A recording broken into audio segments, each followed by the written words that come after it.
November 5వ తేదీ కార్తీక పౌర్ణమి బుధవారం. ఈ రోజున అశ్విని నక్షత్రము, భరణి నక్షత్రము రెండూ ఉన్నటువంటి రోజు.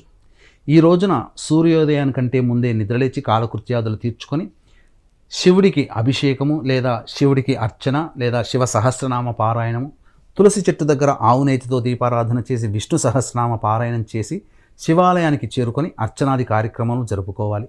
ప్రదోషకాల సమయంలో కాలకృత్యాదులు తీర్చుకొని నవగ్రహాల చుట్టూ శివాయ నమః అంటూ 27 ప్రదక్షిణలు చేసి శివాలయంలో కానీ విష్ణు ఆలయంలో కానీ రావి చెట్టు దగ్గరనైనా కానీ దీపము ప్రజ్వలించాలి, దీపాన్ని వెలిగించాలి.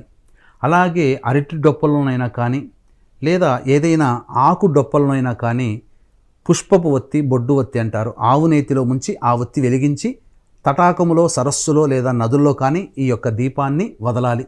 లేదా ఇంట్లోనే బకెట్ ఏర్పాటు చేసుకొని అరటి డొప్పల్లో కానీ లేదా